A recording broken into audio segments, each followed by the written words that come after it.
কি সরকারি কর্মচারীরা ডিএ কে কে পেলে?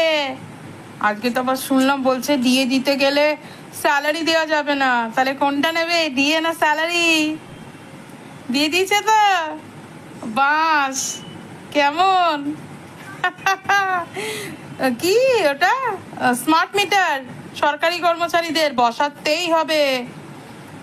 অন্নপূর্ণা ভান্ডার নিতে গেলে টিকাকরণের কাগজ জরুরি, টিকা তোমাকে নিতেই হবে, বুঝতে পারছো তো? মানে জেনে শুনে তোমাকে বিষ পান করতে হবে, তবে তুমি অন্নপূর্ণা ভান্ডার পাবে।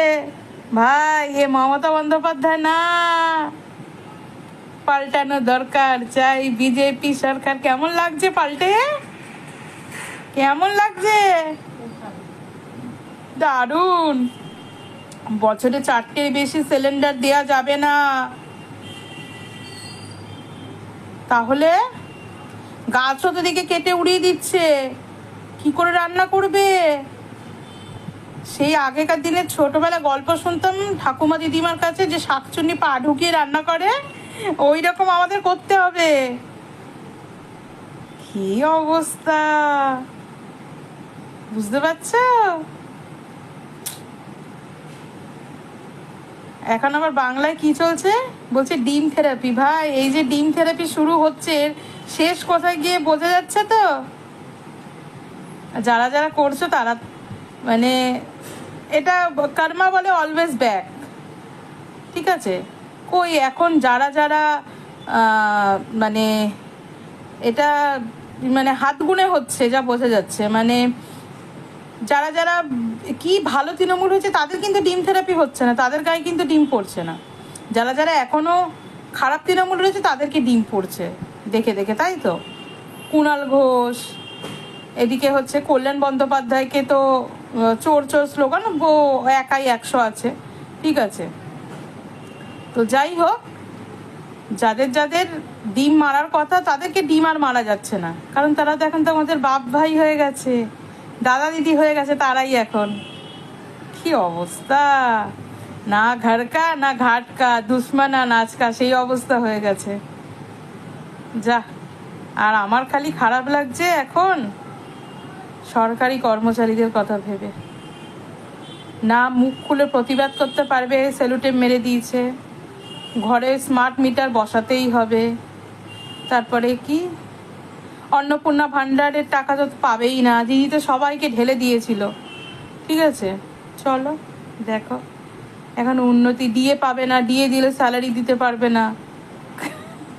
কি বাঁশটা দিল ও, মানে সেই ওই পাখিদেরকে জালে আটকায় না দানা ছড়িয়ে, তোমাদের অবস্থা সেই হয়েছে।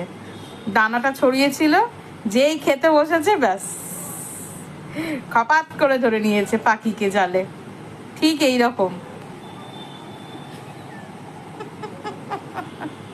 আমার আমার দুষ্টু তো তবু আজাদি আছে, ও খাঁচায় থাকে না, ও চতুর্দিক ঘুরে বেড়ায়।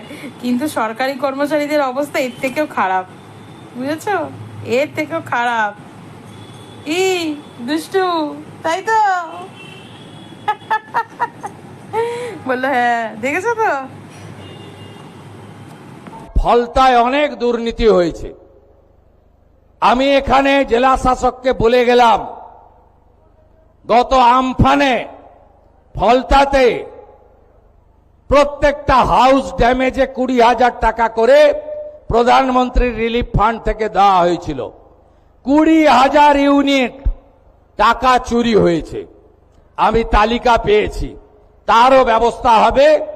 বাংলার বাড়ি বলে একটা স্কিমে 60,000 টাকা করে 8,000 ইউনিট টাকা তুলে নিয়ে চলে গেছে। কে তুলে নিয়ে চলে গেছে আপনারা জানেন।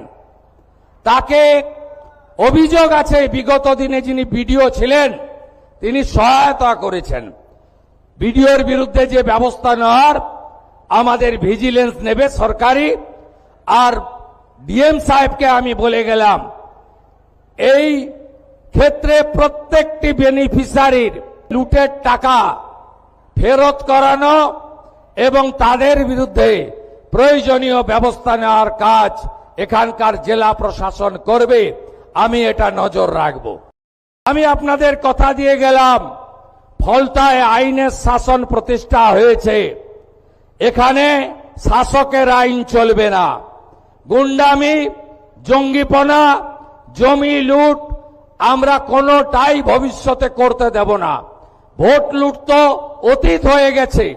আপনারা নিশ্চিন্ত থাকুন, যত বড় মাফিয়া ডন হোক না কেন তাকে সবক শেখানোর কাজ ভারতীয় জনতা পার্টি পরিচালিত রাজ্যের সরকার করবে। এখানে কিছু লোক একজন মাফিয়া স্ত্রীর নেতৃত্বে পুলিশ এবং প্যারামিলিটারিকে আক্রমণ করতে গেছিল।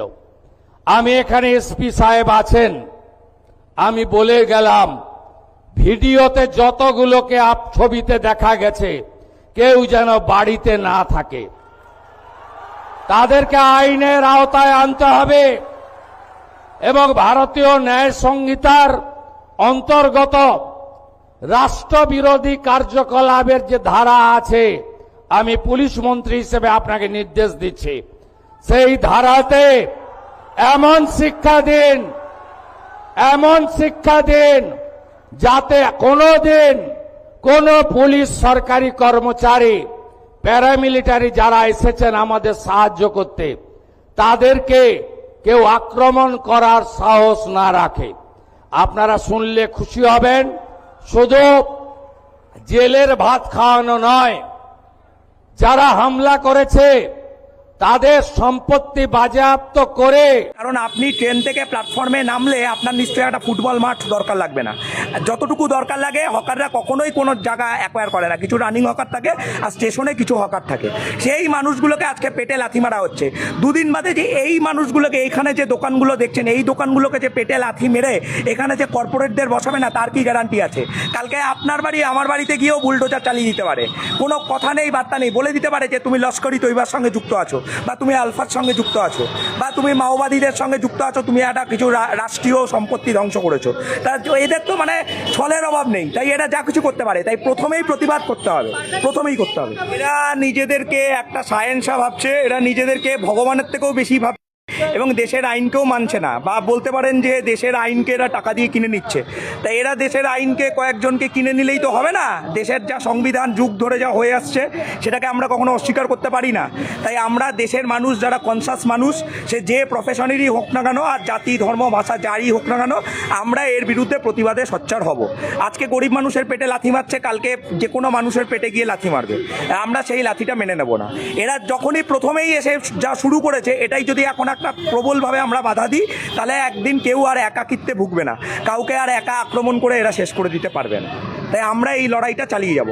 প্রয়োজন হলে আমরা আদালতের লড়াই লড়বো, লিগাল প্রসিডিউর আমরা করব, প্লাস আমরা রাস্তার লড়াইতেও থাকবো। পরিষ্কার কথা হচ্ছে এটা।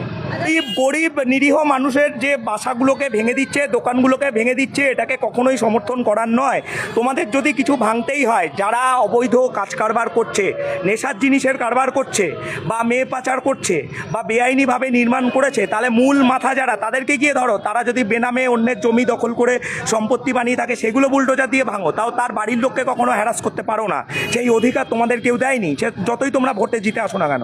কিন্তু আজকে দেখা যাচ্ছে যে মানুষগুলো কোনো অসুবিধা ঘটায় না, কারণ সরকার অন্যায় করবে, সরকারের বিরুদ্ধে কথা বললে প্রত্যেক